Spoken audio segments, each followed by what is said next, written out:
Abra sua Bíblia em Romanos 8, 29. Eu quero falar sobre esse tema, qual é o propósito de Deus quando nós sofremos. Deus é masoquista e quer que a gente sofra. Deus tem prazer no meu sofrimento. Muitas pessoas aqui nessa noite estão sofrendo. E só você sabe que você está sofrendo. Muitas pessoas no mundo sofrem. Se a gente fosse medir o sofrimento das pessoas, a gente vai ver a intensidade e o número de pessoas que sofrem constantemente.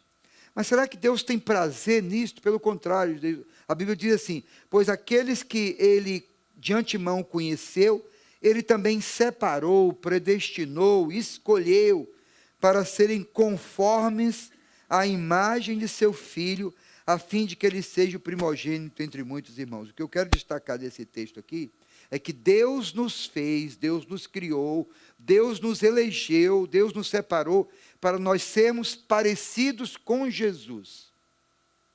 Não ouvi nenhuma pessoa falando amém. Propósito de Deus maior para mim e para você, que a gente seja parecido com Jesus. Se você assiste o filme Paixão de Cristo, do Mel Gibson, você vai ver uma coisa interessante. Ele retrata as 12 últimas horas na vida de Jesus. Foram horas de bastante sofrimento, sofrimento intenso, ou seja, Jesus não foi isento de sofrimento. A gente pode ver que Deus não poupou nem Jesus do sofrimento. Em várias ocasiões, Jesus se sentiu sozinho, em várias ocasiões, Jesus sentiu-se criticado, desprezado, abandonado, angustiado. Diz a Bíblia que Jesus se angustiou tanto, que ele suava gotas de sangue. Você pode imaginar o sofrimento de um ser humano? Ao suar gotas de sangue, de sofrimento.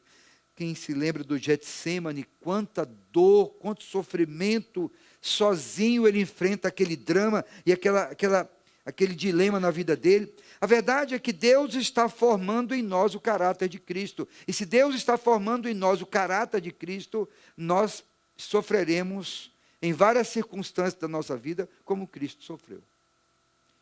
Para que o caráter de Cristo seja formado em nossas vidas, Ele vai nos fazer passar por muitas circunstâncias parecidas com as circunstâncias de Jesus. O que isso significa?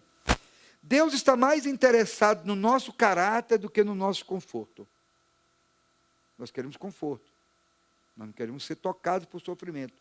Mas Deus está mais interessado no nosso caráter e no nosso conforto. A questão não é se eu vou passar por algum momento difícil na vida. A questão é quando eu vou enfrentar um momento difícil na vida. Muitas pessoas estão entrando agora, outros estão no meio, outros estão saindo de um grande vale, de uma grande luta, de uma grande provação, de um grande sofrimento, de uma grande dificuldade. Todas as vezes que você entrar numa igreja cristã, ou evangélica, ou qualquer outra igreja, e a mensagem daquela igreja for, venha para Cristo e você nunca mais terá o sofrimento na sua vida, é uma mensagem falsa. É uma mensagem falsa. Não é uma mensagem bíblica.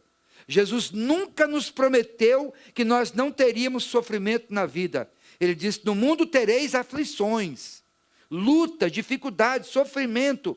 Mas tem de bom ânimo, qual é o resto? Eu venci e vocês vencerão. Sofrimento, todo cristão passa por ele. Não existe vida cristã sem sofrimento, sem luta. Todos nós passaremos por momentos de sofrimento em nossas vidas. Todos nós vamos enfrentar muitas dificuldades. O que é que nós devemos fazer quando nós estamos enfrentando um sofrimento? Eu queria te dar 3 princípios nessa noite, anote aí se você está escrevendo, e aprender na palavra de Deus. Primeira coisa, quando eu estou enfrentando um sofrimento, uma luta, e eu já enfrentei vários sofrimentos na minha vida, né? Vocês sabem disso, muitos dos sofrimentos que eu já enfrentei e já compartilhei com vocês. Sofrimento de morte. Já perdi meu pai aos 54 anos de idade. Imagina, eu tenho 53 hoje, então com um ano mais velho que eu perco meu pai num acidente de carro gravíssimo, e achamos as roupas dele ainda na cena do acidente. Ninguém pôde ver o caixão, pôde ver o rosto dele, porque foi lacrado, quebrou em muitos pedaços. Perdi minha irmã aos 45 anos de idade, há poucos anos, 2, 3 anos atrás, de moto também, foi muito machucada e foi lacrado o caixão, sofrimento. Perdi recentemente minha sobrinha, de 26 anos de idade, que tem provocado até hoje dores profundas na nossa família, na minha irmã, que vai estar aqui conosco dia 1º de abril, primeira viagem dela, depois que perdeu a sua filha. Espero que seja um tempo maravilhoso na vida dela. Sofrimento de perdas, e tantos outros sofrimentos no dia a dia, tantas lutas que eu e você já enfrentamos. O que a gente faz? Primeira coisa que eu faço no meio do sofrimento: me recuso a ficar desencorajado. Me recuso a ficar desencorajado. Se você não tomar cuidado, o sofrimento te coloca para baixo. Dá vontade de desistir, mesmo quando eu andar por um vale de trevas e de morte, eu não temerei mal algum, pois tu estás comigo, a tua vara e o teu cajado me protegem. Ele disse: eu me recuso a ficar desencorajado. Observe que aqui esse texto implica em escolhas. Mesmo que eu enfrente a morte, eu não temerei. Eu farei uma escolha de não temer a morte. Nas últimas 12 horas da vida de Jesus, ele fez escolha. Ele escolheu fazer a vontade de Deus. Ele escolheu não ter medo. Ele escolheu não ignorar o problema, mas enfrentar o problema de cara, sem ficar desencorajado. É difícil, né? A forma como nós reagimos às crises em nossas vidas faz grande diferença. Como é que você reage à sua crise? Como é que você enfrenta o sofrimento? Se você não tomar cuidado, eu já disse isso aqui em inúmeros sermões, você vai encolhendo a sua vida. Não, quero ficar mais em casa. Não quero sair, não quero estar com amigos, eu não quero fazer nada diferente, eu não quero ir para a festa, eu não quero ter nada de diversão, eu não quero conhecer o mundo, eu não quero sair para a atividade, eu quero ficar mais em casa. E se você não tomar mais cuidado ainda, em casa, você vai querer ficar mais no quarto, recolhido. E se você não tomar mais cuidado ainda, no quarto, você vai querer ficar com a luz apagada. É porque você está deixando o sofrimento dominar a sua vida. Sofrimento, eu recuso ficar desencorajado. Amém? Olha para o seu irmão aí e diga para ele assim, ó: recuse ficar desencorajado, porque o melhor de Deus está chegando na sua vida. Sim. Quando a gente fica desencorajado, a gente perde a onda do melhor de Deus. Porque a gente não está nem conectado com aquilo que Deus está falando conosco. Amém? Segunda coisa que eu faço quando estou enfrentando o sofrimento: eu não me esqueço de que Deus está comigo. Deus está comigo. Eu não só me recuso, mas eu lembro a dimensão da grandeza do meu Deus, pois tu estás comigo, Senhor, e a tua vara e o teu cajado me protegem. Amém? Olha aí. Você já percebeu que na hora da crise a nossa tendência é pensar que nós estamos sozinhos?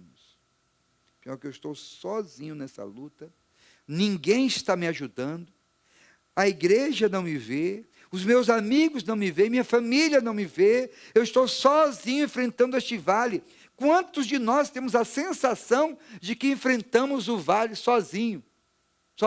Porque no sofrimento a gente tem essa tendência de pensar que a gente está sozinho. Imagine que na Bíblia tem um profeta chamado Elias, e ele enfrentou o sofrimento, a depressão, a luta na sua vida. Ele entrou na caverna, ele ficou lá fechado, ele não quis ver o mundo, não quis saber o que estava acontecendo lá fora, e ele entra em depressão com medo de Jezabel, que queria matá-lo, e ele murmura contra Deus, e ele diz para Deus: Deus, eu estou sozinho, ninguém quer te servir, ninguém te adora, ninguém te busca neste país. E Deus diz para ele: não, Elias, você não está sozinho, tem 7.000 pessoas que não se encurvaram.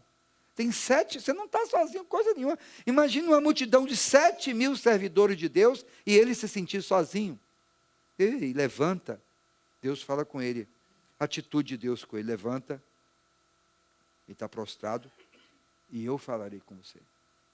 Enquanto você estiver prostrado, se entregar para o sofrimento, se entregar para a depressão, para a tristeza, jogar a toalha, chutar o balde, dizer que não tem jeito, Deus tem dificuldade de falar com você.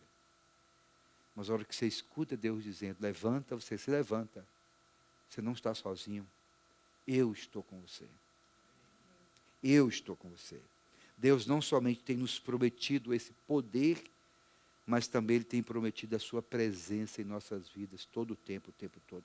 Você nunca, jamais, é impossível você enfrentar um vale escuro, um sofrimento, uma tempestade, uma dificuldade sozinho, porque o Senhor está do seu lado o tempo todo.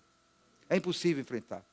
E você vai olhar para trás um dia, cheguei na casa de um casal aqui da igreja, um dia estava chorando, em pranto, e inconsolado, sem consolo por uma grande crise que tinham enfrentado.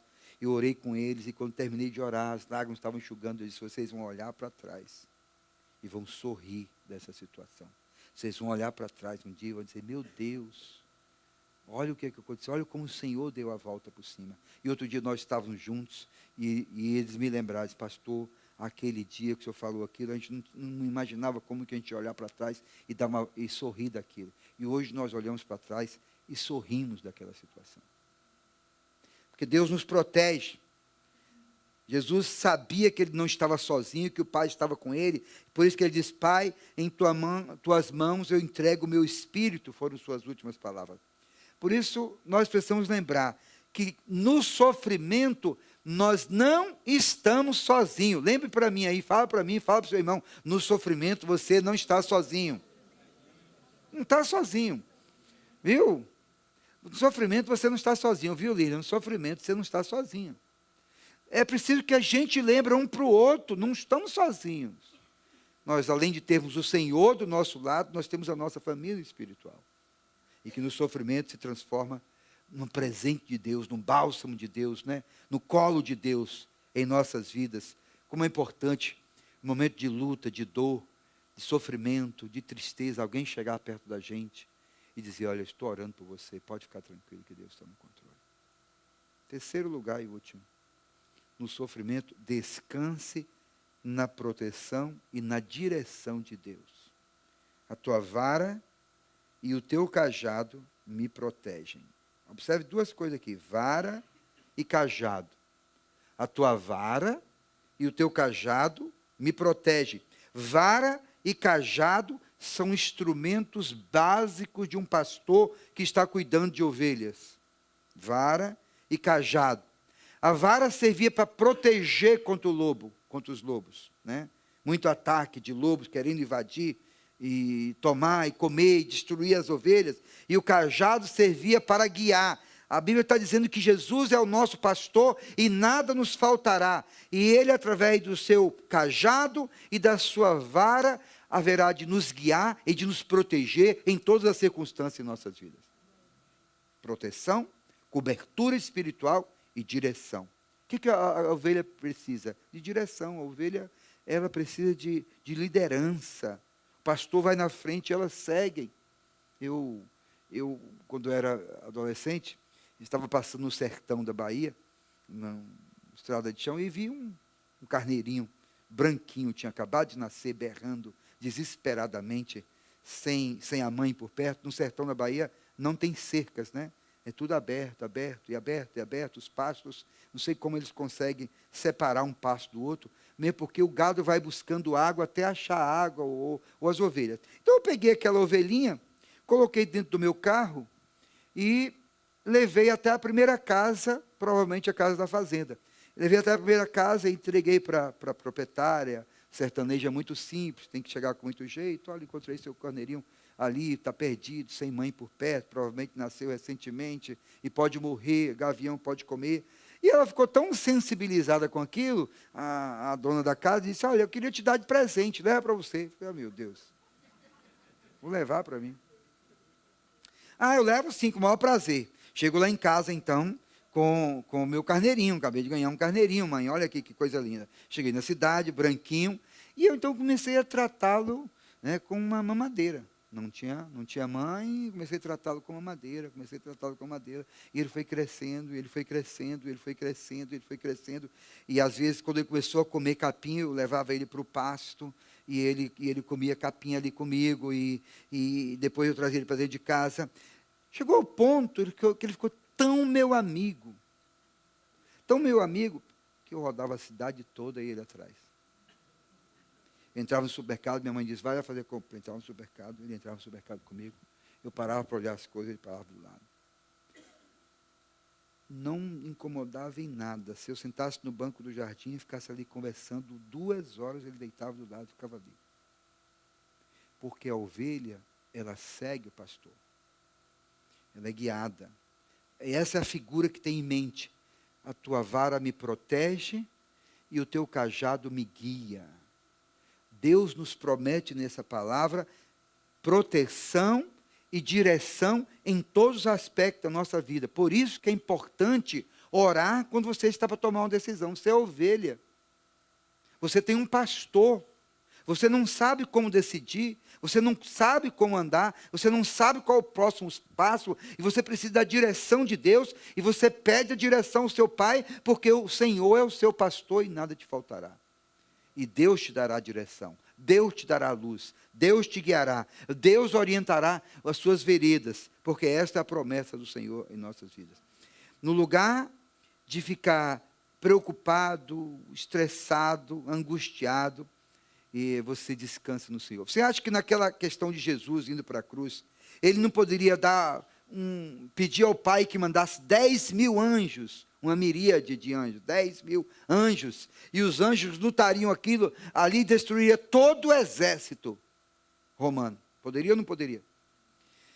Ele não poderia muito bem armar os seus discípulos até os dentes, e com varas, espadas, e relutar, e enfrentar? Mas ele disse para Pedro, Pedro, não foi para isso que eu vi.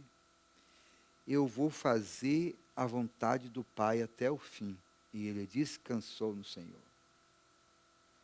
Eu queria terminar essa reflexão essa noite sobre o sofrimento, dizendo para você, querido,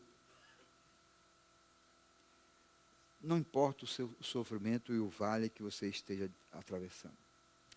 Não importa se você é um cristão maduro ou que está na sua fase de começo de crescimento espiritual. Outro dia um irmão me disse assim, pastor, estou sofrendo muito assim, é porque eu não conheço muito da Bíblia, não conheço muito da fé cristã ainda, não conheço muito da fé que abracei. O senhor acha que é? Eu disse, não tem nada a ver. O nosso sofrimento não é se estamos num alto nível de maturidade espiritual ou se estamos no começo da nossa dificuldade espiritual. A diferença entre um cristão e o outro não é o sofrimento, não são os problemas, não são as lutas que nós enfrentamos na vida. A diferença entre um cristão e o outro é a dependência de Deus como seu protetor e como seu guia o tempo todo. Não importa se você tem um dia de convertido. Eu creio que o Senhor é o meu pastor e nada me faltará. Eu creio que no sofrimento Ele me guiará. Eu creio que Ele me protegerá. Eu já participei de vários funerais de cristãos e não cristãos. Você também, provavelmente. Você já viu a diferença de um funeral cristão para um funeral não cristão? Chega a ser aterrecedor, uma aberração de diferença de reação. Um funeral não cristão, o pranto e o desespero, e a angústia e a guerra interior é de dominar qualquer ambiente, vira trevas aquilo ali. Porque chegou o fim. No funeral de um cristão, há choro, há lágrimas, há dor, há sofrimento, mas há consolo do Espírito Santo de Deus. Há certeza, há convicção, há cânticos, há adoração, há músicas. É diferente. Por quê? Porque gosta de sofrer? Não. Porque existe um Espírito de Deus que consola, que conforta, que restaura, que protege, que guia, que orienta e traz bálsamo em nossas vidas. No lugar que não há esperança, chegou o fim. Não tem mais para onde ir. É guerra, é angústia, é perda total. Porque não se pode matar um crente. Quem é salvo não morre, irmão. Ele deixa a presença ele passa a presença de Deus para receber o seu galardão. E lá ele passará a eternidade na presença de Deus. Por isso que nós temos que cada dia mais consolar uns aos outros com essa palavra e na certeza que o nosso sofrimento nessa terra é momentâneo, é passageiro e um dia estaremos todos na presença do Senhor. Amém? Que Deus nos abençoe, que a gente possa recusar ficar desencorajado. Que a gente possa dizer, eu tenho um Senhor que é meu pastor e meu protetor e nada me faltará. Eu tenho um Deus que cuida de mim. Ele vai adiante de mim. Tem um Deus que me dá a direção. Eu queria orar pelo seu sofrimento agora. Não sei o que é que você passa. Eu sei que, às vezes, nós sorrimos muito assim, né? Brincamos um com o outro. Batemos nas costas. Tudo bem? A gente já virou uns jargões assim de vida, né? Tudo bem? Tudo ótimo. Por dentro está sangrando. Tudo bem? Sorriso estampado no rosto. Porque também ele não vai dizer, não, está tudo mal, quer ouvir? Aí também já é demais, né? E aí a gente se torna chato, né? Não, está tudo bem. Levando, como a vida manda. Mas no fundo pode estar sangrando, pode estar doendo, pode estar sofrendo, pode estar sentindo sozinho. E eu pergunto para você nessa noite, está tudo bem? Como é que está aí dentro? O que você gostaria que acontecesse? O que desestabilizou as suas emoções? O que mexeu com a sua vida espiritual? O que não está bem aí dentro? Mas pastor, eu tenho buscado tanto a Deus. Parece que eu não sinto o mover dele na minha vida. Parece que os céus estão fechados, nada acontece. Será que eu sinto assim sozinho? Não, você não está sozinho. Todos nós temos dúvidas. Todos nós temos momentos em que o diabo quer desencorajar. Se eu for contar para você aqui quantas vezes o diabo quer me desencorajar, você vai dizer, não, pastor, você está brincando comigo. Não, todos os dias, sem faltar um dia. Você acha que você vai muito longe? Você acha que você vai chegar em algum lugar com uma igreja de imigrantes? Todos os dias. E todos os dias eu repito as mesmas palavras para ele. Você está repreendido e vencido em nome de Jesus. Há um que é o meu pastor, há um que é o meu Senhor. Eu não tenho igreja, você está enganado comigo. Eu não tenho igreja. A igreja tem um pastor que está acima de todas as coisas.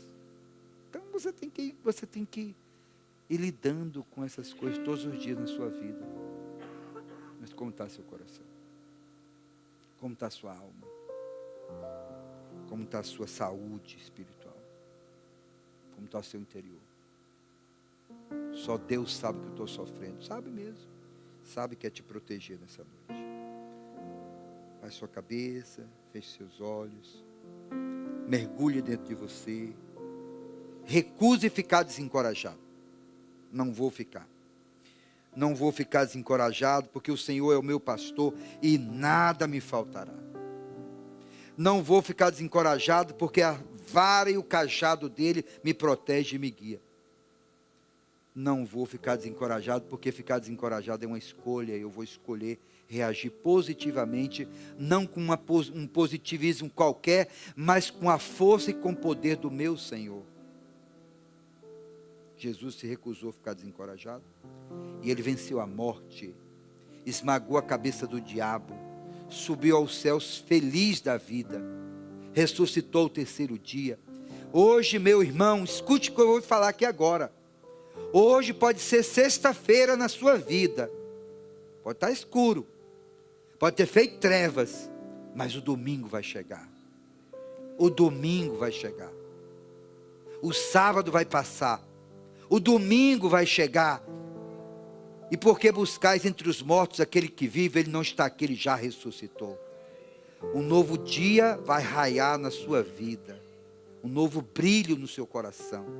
É sexta-feira, mas o domingo está chegando. Senhor, eu oro pelos meus irmãos agora. Eu oro pelo sofrimento de cada um, Senhor. Para muitos aqui, é sexta-feira à tarde. Tudo se acabou. Fez trevas. O diabo está feliz. Ele achando que está vencendo. Mas o domingo está chegando, Senhor. E o sol da justiça vai brilhar no coração dos teus filhos. Ó Deus, cada um aqui vai vencer esse sofrimento, não na sua força pessoal, mas na força do teu poder. Essa luta vai passar. Hoje está difícil, mas amanhã vão sorrir, vão olhar para trás. Vão dizer, passou, eu fui vencedor em nome de Jesus. Nós tomamos posse da tua palavra nesta noite que diz, o Senhor é o nosso pastor e nada nos faltará.